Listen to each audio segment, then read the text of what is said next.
Espero encontrá-los bem e com saúde nesse momento em que o nosso país atravessa essa fase de reclusão da maioria dos cidadãos brasileiros que, obrigados por essa epidemia, estão hoje repensando a sua vida e os seus projetos pessoais. Estou eu também em casa fazendo meu trabalho em home office e dei uma paradinha para produzir esse vídeo para aproveitar exatamente o momento dessa crise como uma oportunidade de transformar esse assunto em sugestões didáticas que possam ser aproveitadas no retorno das atividades pedagógicas assim que a normalidade voltar ao nosso estado e ao nosso país. São atividades simples, contextualizadas e dinâmicas que podem ser aproveitadas por vários componentes curriculares. Espero que aproveitem e que curtem o vídeo e que usem esse espaço que a gente está forçado em ficar em casa para repensar também algumas situações didáticas para o retorno das nossas atividades, que se Deus quiser, logo aí à frente, um pouco mais de alguns dias, poderemos voltar à normalidade se todos nós ficarmos em casa e fazermos os protocolos de segurança e de higienização que são colocados hoje aí pelos sistemas de saúde e pelos governos. Um bom vídeo, espero que vocês gostem do vídeo e deixem os seus comentários ao finalzinho.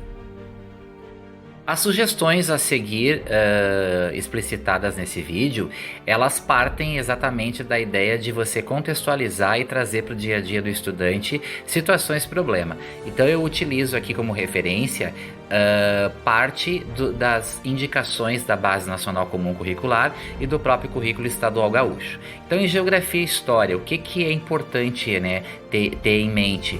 A espacialidade do fenômeno da epidemia.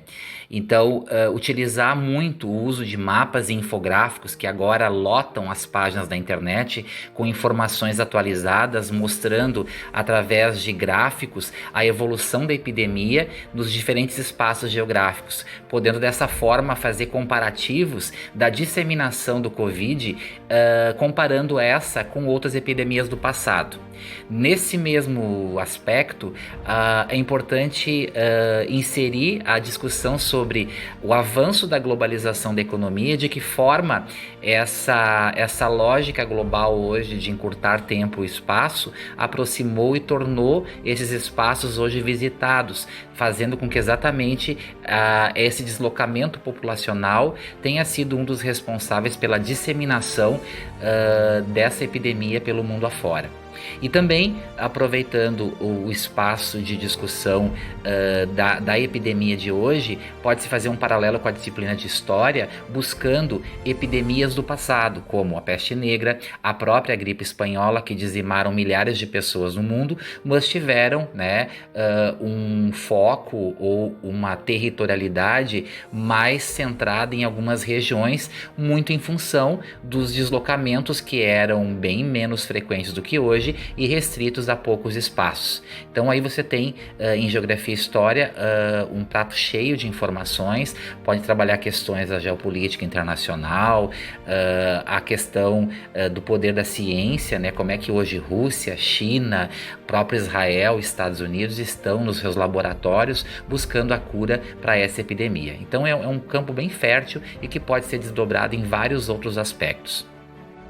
Em língua portuguesa, é importante que o professor também aproveite esse tema para desenvolver exatamente a questão do acesso à informação e de que forma pode desenvolver no seu estudante argumentos concisos e pontuais que esclareçam de fato os aspectos relacionados a essa epidemia. E aí vai entrar uma questão bem importante, que é diferenciar o que é fake news do que é verdade. Então é importante que o professor de português tenha isso no seu planejamento, né? Buscando apresentar para os alunos de forma confiável como é que eles podem fazer comparativos de informação e descobrir se aquilo é uma verdade ou se aquilo é algo implantado com a intenção de causar uma histeria. Da mesma forma, procurar usar o tema para a produção de textos que colaborem para a construção de habilidades específicas da área de linguagem, né? Que é a questão da interpretação, da dedução, da comparação, o uso adequado da ortografia, da pontuação, que são situações cotidianas do trabalho com a língua portuguesa. Então, o tema, né, pode ser um tema gerador que pode ser utilizado durante algumas aulas, diversificando o planejamento do professor, direcionado à pesquisa, à busca de informação e à produção de textos, e por que não também mapas mentais ou mapas conceituais, e até a produção de cartazes. E com os pequenos, como abordar um tema de forma lúdica e didática? Então, uma das dicas que se dá é trabalhar com as rotinas das crianças, principalmente com relação aos seus hábitos de higiene e de alimentação. E isso aparece muito nítido na BNCC desde a pré-escola, né? Como eles chamam lá de campos de aprendizagem. A nível didático, utilizar essa imagem para trabalhar com eles a definição do porquê o nome corona, né? Porque ao ser colocado em um microscópio, a imagem que aparece é como se fossem pequenas coroazinhas ao redor do vírus, e isso então deu a denominação a essa epidemia que se alastra.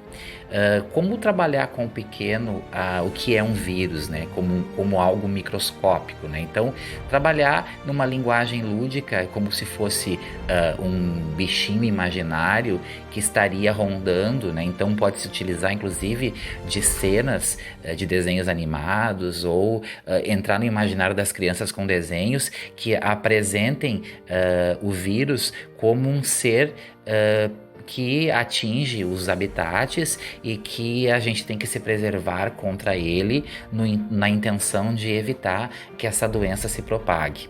Então, acho que é importante usar uma linguagem bem adequada para que o pequeno consiga assimilar. E aí, uma atividade interessante que pode ser feito é usar a caderneta de vacinação dos pequenos, pedir que eles tragam para a sala de aula e aí trabalhar a noção de vírus na linguagem deles, o que é uma vacina, por que elas são importantes, que vacinas eles já fizeram, né?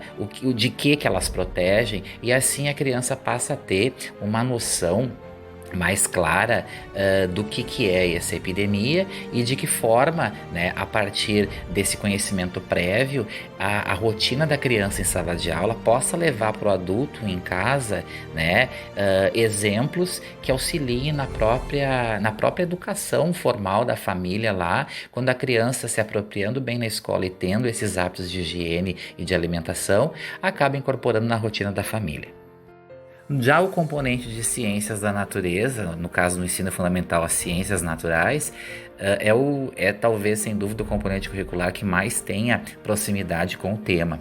Então aqui nessa lâmina eu coloco algumas sugestões de temas que podem ser usados como motes indutores para a produção de variadas atividades, desde produção de textos, a trabalhos com microscópio, a questão de mapas mentais, né? Então, alguns temas como o que são vírus, como é que se previne a transmissão dos vírus, o papel dos vetores na transmissão dos mesmos, as ações nocivas das bactérias. Se fala muito numa linguagem às vezes mecânica lá de memorização sobre protozoários, né? Então é um momento interessante para o professor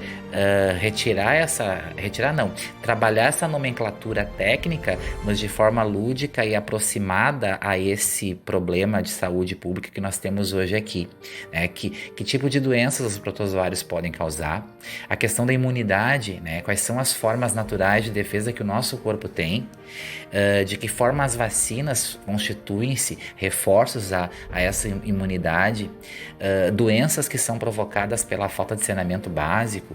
Então aí você consegue associar uma série de objetos de conhecimento que fazem parte do programa de ciências e também de outros componentes, e tem um campo fértil para desenvolver o seu planejamento no início desse ano letivo, que agora foi abortado por um período até que essa epidemia acabe reduzindo o seu impacto. Então eu espero que vocês tenham aproveitado. Eu procurei ser bem objetivo, rápido, né, até para não me delongar demais, e repassem esses slides aí e pensem em situações. Então aqui eu dei apenas alguns indicativos, alguns elementos que podem apontar caminhos que vocês obviamente podem aí no seu dia a dia pensar outras estratégias.